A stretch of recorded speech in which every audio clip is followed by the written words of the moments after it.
My youngest is autistic, and I think she's ready to start toilet training. The thing is, she really struggles with changes to her routine.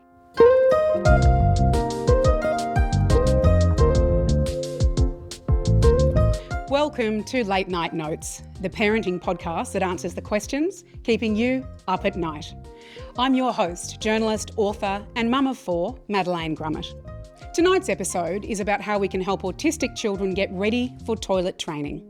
So we'll be chatting through how to tailor toilet training to your child's needs, practical strategies that can help kids learn and get used to this new way of doing things.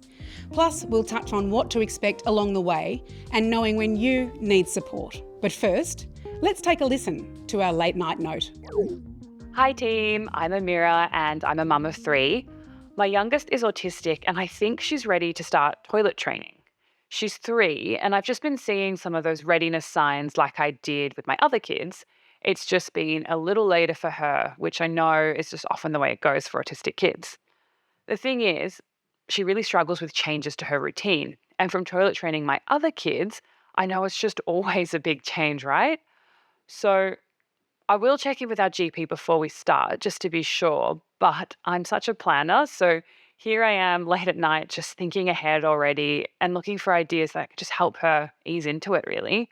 So if you have any for me, I'm all ears. Thank you. Amira's right. Toilet training is a big change for all kids. So what can you do to help an autistic child get started, especially if you know change isn't the easiest thing for them? Tonight, I'm calling on Dr. Lexi Frydenberg. She's a paediatrician at the Royal Children's Hospital in Melbourne and the Victorian Children's Clinic. She's also an educator, podcaster, and a mum of 3 to boot. Welcome to the show, Lexi. Thanks for having me, Mads. Lexi has over 20 years of experience helping children and their families, including a wealth of experience with autistic children and toilet training. So Lexi, let's get straight into it. What's helpful for parents to know before they start training their autistic child? I think it's really important for parents of autistic children to know that the process is the same for autistic children and non-autistic children. So all children, including autistic children, like to know what to expect. And that can really decrease the anxiety and worry about toileting and what happens in a bathroom. So almost breaking down the process so it's not taboo, so they understand what's actually happening in the bathroom and breaking it down step by step. Absolutely. So that step-by-step process is really important for autistic children. So, often we use charts or visual reminders, but something simple like telling them first you take your pants down, then you sit on the toilet, then you wipe yourself, then you flush the toilet, then you pull your pants up and wash your hands. So simple steps are really helpful, and you might use resources like visual charts, visual reminder systems, social stories to help you and help your child understand that process. One of the things that we heard in the late night note was Amira talked about telltale signs. What are some of those signs? So you might notice that your child is starting to follow you into the toilet. They're quite keen to watch you on the toilet. So getting them to see what happens in a toilet, what mummy does, talking them through it in very simple language can be really important. They might be playing with the toilet paper, flushing the toilet, but they also might be pointing at their nappies or pull-ups or trying to pull them down. So the telltale signs are the same for autistic and non-autistic children. So for some parents, they might see some of those telltale signs, like we heard in the late night note, but what if you're not really sure? Should you then consult with a GP or a paediatrician? Yeah, I think it's a really good idea for the family to consult with their GP or paediatrician to have a discussion about what are the signs, do they think your child might be ready, and how to prepare your family, how to prepare the bathroom, and what the process may look like. So having that open conversation early can be really helpful. And just another question, because I'm curious. When I toilet trained my kids, I remember thinking summer was a good time to do it just because they had less clothes on and they're running around with their nappies off. Is there any advice you have around that, around when's the right time of year maybe to train your child? Summer can be a great time because, as you said, they're wearing less clothes. If they wet into the undies, they'll dry quicker. But I don't want parents or families to wait until summer if their child is showing signs that they may be ready or keen to start toilet training. It's also sometimes helpful to toilet train when there is a block of holidays or the parents are more available, because this is something that takes time. So it's a learnt skill. Just like a child learning to walk, they don't just get up and walk in 3 days. They'll often sit, crawl, pull to stand, and then walk. Toilet training's a process as well. So don't expect miracles, don't expect it to happen really quickly. And just being patient and recognising that it's going to take both of you some time to learn how to move through those steps and learn how to go to the toilet. So patience, consistency, and staying calm is the key to toilet training. Consistency, consistency, consistency. I keep hearing that. It's really helpful for parents and other carers to have consistency. So if there are other people who look after your child, if there are grandparents, if there are kinder or childcare workers, getting them involved in the process is really helpful as well, and making sure everyone's on the same page. So you might then talk to close family members or the community around your child to let them know that you are beginning that process so you can work together to support that child. Absolutely. So the child is not getting mixed messages. They're doing the same thing at home and then potentially in a different environment as well. So Lexi, one of the things that I've heard is very useful is social stories. Can you explain what they are? Yeah, so a social story is just a simple narrative, a simple story that helps outline the process and helps a child, particularly an autistic child, know what to expect. So there are different forms of social stories, but autistic children tend to be visual learners, so often visual schedules or visual reminders can be really helpful. The Raising Children Network have a really good visual reminder that you can actually print off, you can laminate, you can stick onto the toilet, and it just goes through a few basic steps of what a child is to expect when they're learning to toilet train. So when we think about a visual aid, it's a chart, it sounds like, with those steps. What sorts of things would you put on that chart?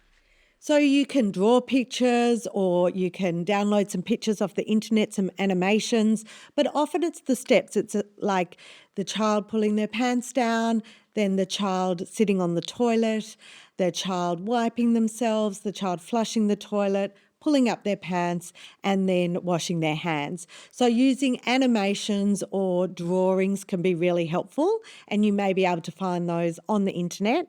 You can actually also create a storybook or what we call a social story, which is also visual, but instead of a one-page chart, you might have a book that you read to your child and it's quite personalised with their name in it, your name in it, etc. So that book can then be used for other people who care for your child as well.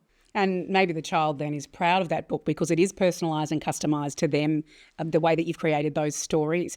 What about, Lexi, if you do create a chart, where do you put that? Do you put it in the bathroom or?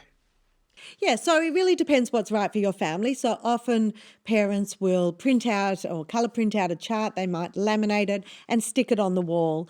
And that can be really helpful, but consistency, as I mentioned, is important. So if they sleep at other people's house, at grandparents' house, or if they're in kinder or childcare, making copies of that same chart so they recognise it in different environments can also be really helpful. So there's a consistent routine then across caregivers and the community around the child. Yeah, and it's really familiar for them because being in different bathrooms can be really scary for a child, particularly an autistic child. So making it as familiar as possible can be helpful. So let's say your child is doing pretty well. They're understanding what those steps are and they understand what they need to do when they go into a bathroom. Should you be rewarding or praising your child? So we all respond to rewards or positive reinforcement or praise, but it doesn't have to be complicated. So you can use simple words, simple phrases, you can use gestures, so a high five or a thumbs up sign.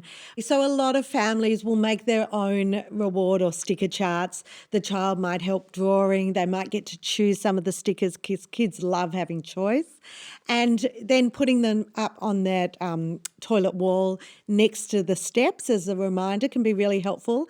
And I often in my clinic have patients come in with their sticker charts and they're just so proud of it. One of the important things is you want to reward the behaviour rather than the outcome. What I mean by that is you want to reward them sitting on the toilet or pulling their pants down, so the action, not having dry undies, or weeing in the toilet. So it's the behaviour you're rewarding, not the outcome. So you're rewarding each step, if you like, rather than that they've completed the whole process. Absolutely. And just by doing one or two of those behaviours at a time, you're still rewarding that. So even if they can only get to walking into a bathroom, you're rewarding that behaviour. And of course, it takes time and patience, and sometimes one step forward, two steps back. Absolutely. We know also that setbacks and accidents, of course, are going to happen. They're all part of that process. How do you stay positive and continue to work with your child to reward them for the progress that they are making? Look, I think it can be really challenging, but the most important thing is to try and stay calm, try and stay positive, try not to criticise your child or get angry with them, and lots of positive reinforcement. Setbacks are normal. Setbacks are normal for all children who are toilet training. You know, as you mentioned, 2 step forwards, 1 step back, that's really normal part of development and any new skill. But don't get too disillusioned, don't get too upset by it. If you find your child is not progressing and you feel stuck for weeks or months, really important to have a conversation with your child's GP or paediatrician. Try and work out whether there's a reason that your child's not progressing with that toilet training.